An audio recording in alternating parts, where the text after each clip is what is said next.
You don't go cold because you're cruel. You go cold because you've spent years burning for people who treated your warmth like a public utility. You go cold the day you realize the performance of kindness has been subsidizing the chaos of everyone who refused to grow. And when it finally happens, when the reflex to explain dissolves, when the need to be understood goes quiet, when you stop chasing and start enforcing, something irreversible begins. The room will say you changed. They'll say you're distant, hard, unrecognizable. They will not tell you the truth underneath those words. They are reacting to the sudden disappearance of the handles they used to move you. You are not colder in essence. You are colder at the surface where their fingers used to grip. What happens when you finally go cold? First, the noise dies. You used to carry 100 stray alarms. Other people's urgency, other people's interpretation, other people's moods.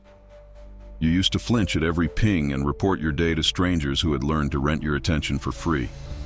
Going cold is not the absence of feeling. It is the refusal to let feeling become instruction. You start the morning without feeding on other people's panic. You hold your own temperature long enough to decide the day yourself. It feels like treason to the version of you who survived by being available. It is, but only to that version. To the future you, it's oxygen. Then the tests come. People who depended on your softness will escalate. They will throw the old bait in new wrappers. Flattery shaped like respect, emergencies with no clocks, compliments that name your past identity. You're so patient. You always make it work. You're the only one who understands. In the old world, those lines controlled you. In the cold world, they become telemetry. Each sugary sentence shows you where the levers used to be. You do not argue. You do not educate. You reprice. We don't do one-offs. Here are the options. Urgency without an external deadline is theater. We decide on Thursday. All additions route to phase 2 or reprice at the unit rate. You say the thing that turns fog into rails. Where you used to apologize, you now point at the process, at the clause, at the calendar. Where you used to narrate, you now enforce. It is astonishing how quickly adults become adults when enforcement, not emotion, arrives. The room will label your coldness as ego because you stopped renting your day to their anxiety. They'll call your rhythm arrogance because it refuses to dance to their internal storms. They'll call your boundaries an attack because the system had been living on your leakage. Accept all of it without rebuttal. Coldness will teach you the power of the unsent paragraph. You don't need to win the frame of a person who profits from misunderstandings. You don't need to repair the feelings of a person who would happily bill your nervous system for theirs. Your new currency is outcome and oxygen. Your new sacred thing is spare capacity, and spare capacity is impossible while you're performing tenderness for unpredictable appetites. Going cold does not kill kindness, it sterilizes it. Your yes becomes clean. Your praise becomes specific and rare. Your apology, when you give it, is surgical and followed by a fix. The rest of the time you say less. You do not narrate your goodness to earn permission. You are done auditioning for rooms you built. And here is the truth that will split your life into before and after. When you finally go cold, the right people relax. Competent people exhale around clear edges. They were suffocating under the thick fog of nice, that endless agreeing to everything and delivering nothing. Your cold makes meetings shorter and promises safer.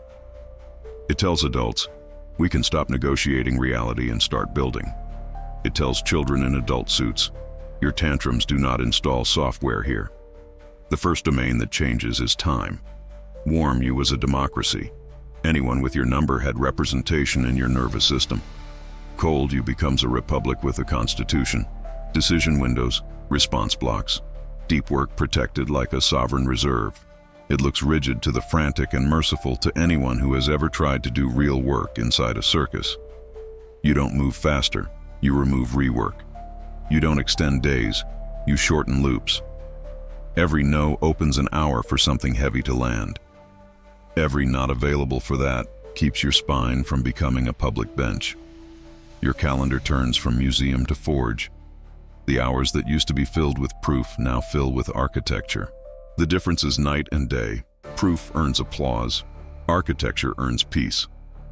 The second domain is negotiation. Warm, you negotiated in feelings, fairness, effort, intent. Cold, you negotiates in physics, scope, risk, acceptance, price.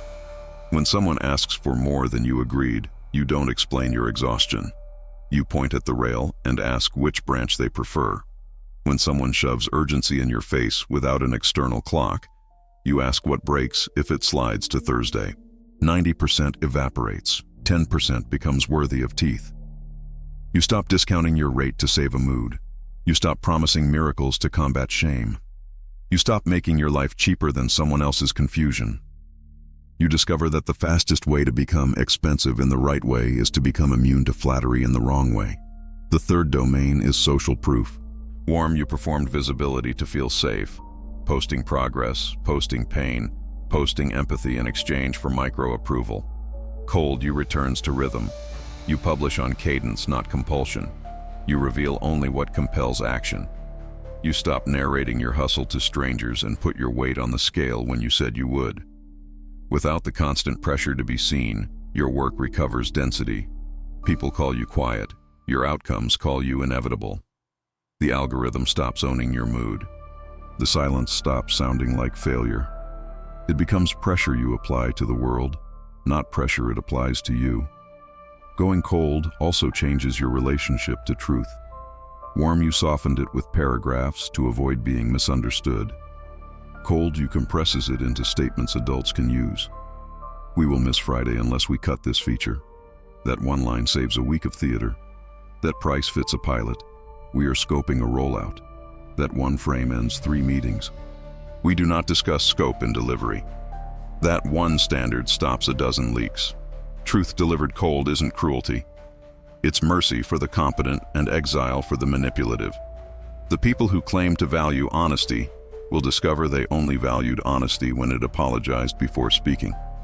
Your version gives them no place to put their performance.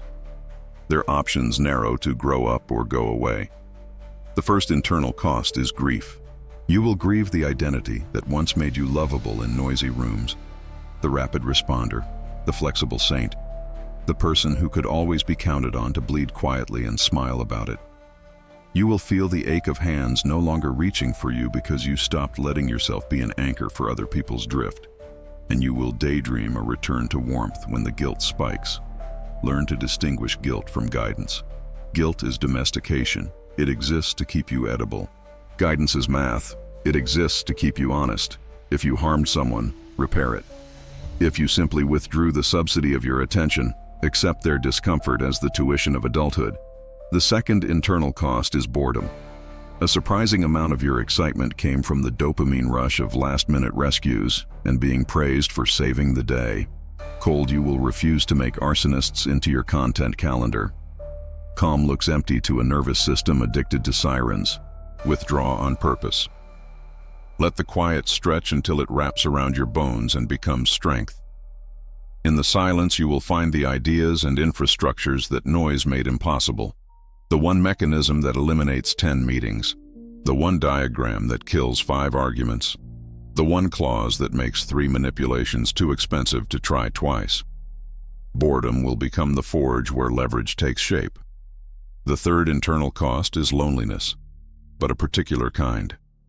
It isn't the absence of people. It's the absence of the old contract. I will perform nice, so you will perform approval. Remove that contract and most rooms will suddenly feel colder. Good. Those rooms were never warm. They were overheated. When you go cold, you stop mistaking heat for care. You start searching for rooms cooled by standards, where truth is cheap, where time is guarded, where competence is devotion, where gossip feels like acid instead of glue. You will find fewer rooms and better ones. The head count shrinks. The depth grows. Your calendar will look less popular and more powerful. The trade is worth it every time. Going cold will reorganize your entire map of allies and liabilities. The ones who were fed by your permeability will escalate to pull you back. They will test every old button. They will misname your transformation. They will plead a past intimacy that was actually dependency. Do not negotiate labels. Do not litigate history. State the terms once. Enforce them twice. If they keep reaching for the old handles, remove access. not with rage, cleanly, the way you'd unplug a loud appliance that refuses to stop devouring power. Adults learn from loss. Children learn from attention. Don't give attention where loss is the only teacher left. And then something beautiful happens. Your absence becomes informative. Before, your absence was suspicious. People wondered if you were sulking or busy or not committed. After, your absence tells the building what needs to be repaired. If everything breaks when you disappear for 48 hours, you have not built leverage. You have become a relief valve. Cold you treats that failure like a map. You come back, remove the weak beam, put a rule where your blood used to be, and leave again. The machine will complain louder the first time. The second time, it will adjust. The third time, it will keep purring because it finally learned to live on standards instead of your sacrifice. That is when cold becomes gentleness at scale, conditions where people can do their best work without you bleeding for it. Going cold clarifies money. Warm you discounted to be liked and inflated to be resented. Cold you prices the reality of the room, risk, complexity, speed, consequence. You create rush capacity and charge for it. You remove scope when they remove price. You refuse to be purchased by flattery. The paradox reveals itself fast. When you stop renting your self-respect for relationships, your relationships become more profitable and less dramatic. The clients that stay are adults. The ones who leave write your marketing for you when they complain about your rigidity. Their complaint is your differentiator. You're not for the undisciplined. In love, going cold rescues intimacy from performance. Warm you over-explain to avoid conflict. Cold you speaks early and cleanly. I can't do spontaneous plans on delivery weeks. If we argue after midnight, I sleep at a hotel and we resume in the daylight. I share feelings to be known, not to be allowed. These are not power plays. They are the banks that keep love from becoming a flood that drowns both of you. Your partner may feel the chill if their identity depended on you absorbing their chaos. If they are willing to grow, the relationship will become adult, less fireworks, more weather. If they are not, they will label you distant and go search for the next caretaker. Let them. Cold spares you the decade-long lesson that caretaking isn't loving. It's slow erosion. In leadership, going cold turns you from mascot to thermostat. You stop hyping. You start formatting. You publish a one-pager that defines decisions, windows, standards, and change control. You eliminate drive-by escalations and convert them into written requests with risks priced. You reward truth with protection. You punish manipulation with removal of privileges, not character assassinations. Your team will call you severe until the first crisis. When it comes, you will stop the bleeding, restore the last known good, isolate cause, and encode the learning into a rule that makes recurrence expensive. After 2 cycles, your severity is renamed safety. It happened because you went cold enough to stop performing leader and started acting like architecture. In conflict, cold you stops litigating feelings and starts negotiating consequence. You do not need them to agree with your story, to accept your standard. You do not need them to like your boundary, to respect its cost. You decline to participate in shouting matches because heat makes people feel powerful while changing nothing. You let paper carry the edge your throat used to carry. Term sheets, scopes, clauses. You draft first. You set defaults. You decide in boxes, not in paragraphs. And when someone tries to pull you back into theater, you give them silence until they remember how to be an adult. That silence is not passive aggression. It is a mirror. Weakness breaks itself against it. What happens to your creativity? It improves. Warm creativity is impulsive and loud, forever fed by novelty and applause. Cold creativity is infrastructural. It builds systems other people can stand on. You stop writing for claps and write for calendars. You stop shipping for dopamine and ship for compounding. You delete cleverness that would make the mechanism fragile in exchange for a simple truth that will still work when you are tired. The result is not less art. It is art with load-bearing honesty. You will discover new pleasure, not the spike of reception, but the quiet click of a system locking into place. The applause will still come. You'll hear it like weather instead of oxygen. There are myths you must slaughter to stay cold without calcifying. Myth 1. Cold means unfeeling. False. Cold is the conscious regulation of outward warmth, so it cannot be weaponized. You will still feel deeply. You will feel more deeply, because your feelings will no longer be diluted by performance. Myth 2. Cold means lonely. False. Cold leaves rooms that paid you in attention and reveals the rooms that pay you in trust. Myth 3. Cold is forever. False. Cold is a base layer. Warmth becomes a jacket you control. You take it off when the work would be damaged by heat. You put it on when love asks for it. You stop leaving it on a hook where anyone can steal it on their way past your life. There's a practical cadence to installing all of this without announcing a personality transplant. Start with one line you can speak under pressure. No, here's how this works. Memorize it. Use it once a day. Then pick one edge that leaks the most. Scope changes during delivery, nocturnal messages, unpriced urgency, and enforce it exactly 3 times. The first will be expensive. The second will be cheaper. The third will be free. After that, the room will enforce it for you. Replace one weekly meeting with a 1-page decision document. Replace one apology with a policy. Replace one just checking in with a schedule you already published. Replace one rescue with one root cause fix. Replace one post for validation with one delivery on cadence. Replace one we'll figure it out with 3 options and a recommendation. With each replacement, you'll feel a drop in temperature on the surface and a rise in temperature where it counts. Your core. Expect withdrawal symptoms. Your hand will reach for the keyboard to over-explain. Do not let it. Your mouth will want to soften a clean no with a paragraph. Close it. Your mind will write scripts for how to defend yourself against the imaginary jury of people you used to perform for. Burn the script. Ask instead, what breaks if I don't perform? The answer is almost always, only the illusion that was breaking you. The outside world learns fast.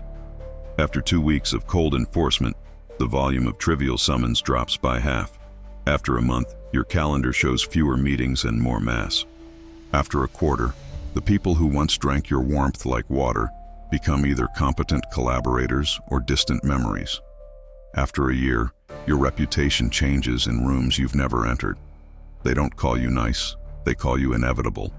The former gets you invitations to fix feelings. The latter gets you invitations to shape outcomes. There is one last reversal.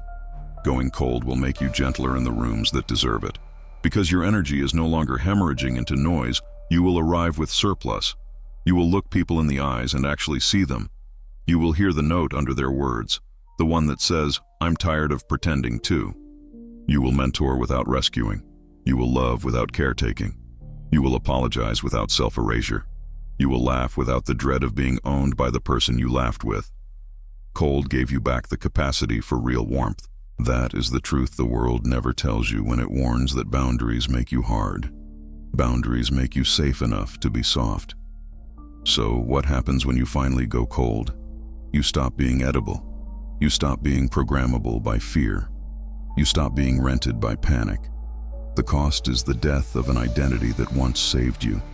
The reward is the birth of a life in which your standards do the talking, your systems do the carrying, your cadence does the persuading, and your silence does the editing. You will become the kind of person whose absence teaches more than their speeches. The people who need you for your old temperature will resent it. The people who needed you for your structure will arrive. The world will not clap. It will reorganize. That is better. Reorganization lasts longer than applause. If you're still afraid, if a small voice asks, what if they leave? Let them. The ones who remain will be the first true mirror you've seen in years. They will not need you to be warm to know you care. They will not need you to be loud to trust your weight. They will not need you to be perfect to respect your code. They will bring you problems early because your presence lowers the cost of truth. They will defend your edges to newcomers because your edges guard their sanity too. You will know you have crossed the river the day you hear someone repeat your cold standard as a kindness. Hey, we don't do that here. It makes everything worse. That sentence is the hum of a world that works.